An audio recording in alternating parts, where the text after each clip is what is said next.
ఇప్పుడు no cost cough syrup తో 60 రూపాయల విలువ గల ఇన్హేలర్ పూర్తిగా ఉచితం. దెబ్బకి దగ్గు జలుబు మాయం. వెంకటేశ్వర స్వామి లడ్డూ ప్రసాదాన్ని కూటమి సర్కార్ రాజకీయానికి వాడుకుంటోందని మాజీ ఎమ్మెల్యే మల్లాది విష్ణు మండిపడ్డారు.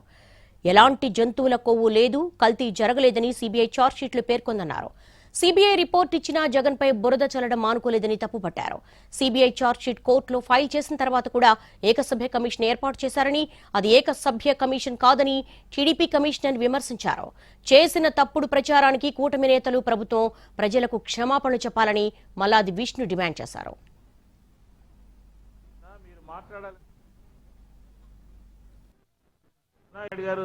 ఢిల్లీ పోయొచ్చిన దగ్గర నుంచి ఎందుకు మౌనంగా ఉన్నారు?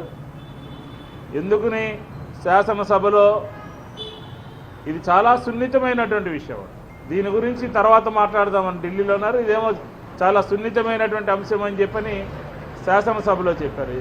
మీరు ప్రస్తావించిన రోజున, మీరు మాట్లాడాలి అనుకున్న రోజున, మీ కూటమి క్యాబినెట్లో చర్చించిన రోజున ఇది సున్నితమైనటువంటి అంశము, వెంకటేశ్వర స్వామికి సంబంధించినటువంటి అంశము, అనేక కోట్ల మంది భక్తులకు సంబంధించినటువంటి అంశం అని చెప్పని మీకు ఆ రోజు తెలియదా అని చెప్పని కూడా వైఎస్ఆర్ కాంగ్రెస్ పార్టీ అడుగుతా ఉన్నాం.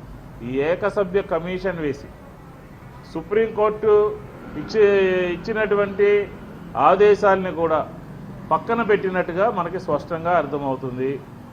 ఈ ఏకసభ్య కమిషన్ని దానికి ఎటువంటి విలువ లేదు. అది ఏకసభ్య కమిషన్ కాదు, తెలుగుదేశం పార్టీ కమిషన్ అని చెప్పని కూడా ఈ సందర్భంగా చెప్పచ్చు. వాళ్ళు చేస్తున్నటువంటి లడ్డూ రాజకీయానికి, ప్రజల యొక్క ఆగ్రహానికి గురవుతున్నాము అని తెలిసి, అలాగే హిందూ సమాజం యొక్క ఆగ్రహానికి గురవుతున్నాము అని తెలిసి పదే పదే మాట్లాడినటువంటి చంద్రబాబు, పవన్ కళ్యాణ్ గారు ఎందుకని మౌనం వహిస్తున్నారో ఆంధ్ర రాష్ట్ర ప్రజలకు చెప్పాలని చెప్పని కూడా డిమాండ్ చేస్తా ఉన్నాం.